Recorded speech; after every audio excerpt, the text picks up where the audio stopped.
Hello friends, good morning. আবার চলে এলাম একটা নতুন ব্লগ নিয়ে।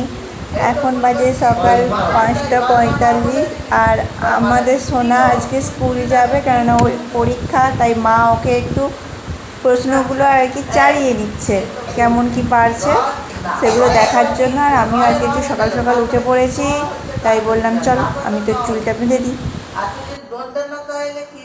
রনটা রন রয়ের পর ন হয়ে যাচ্ছে, ন আছে, ন হচ্ছে আগে না ত হচ্ছে আগে, আগে ত তারপর ন, তাহলে রত্নাকর বানান বলে বা রয় রত্না তয়ে দন্তনা রত্না কর কর কর রত্নাকর দন্তনা তাহলে কি রন্তাকর হয়ে যাবে তাহলে। আর দেখো এখানটা দেখো, এখানটা কি হলো তো যৌবন কি ছিল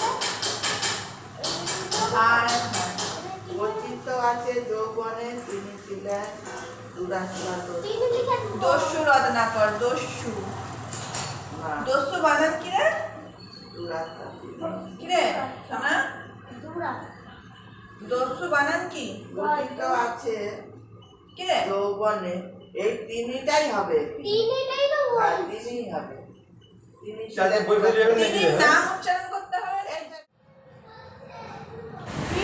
এখন বাজে রাত্রি 8:25। ওদিকে বোন হাত সেলাই দিচ্ছে, আর সারা দিনে কাজই করছিলাম, তাই এখন বেশিক্ষণ আর কাজ করব না। এবার আমি উঠে পড়বো, কেননা আমাকে একটু ডাক্তারখানা যেতে হবে। যদিও বা সেটা বেশি দূরে নয়, সামনাসামনি।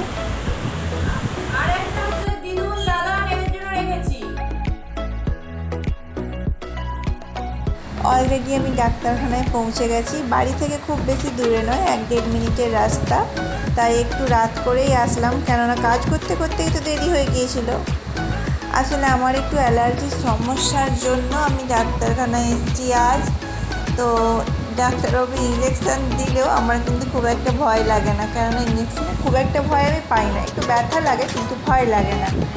আর আমি ওয়েট হবো বলে বাবাকে বললাম ক্যামেরাটা একটু ধরে দাও, কিন্তু বাবা একটু ক্যামেরাতে এদিক ওদিক করে ফোনটা হেরিয়ে দিচ্ছিলো, তাই ধরতে পারছিল না।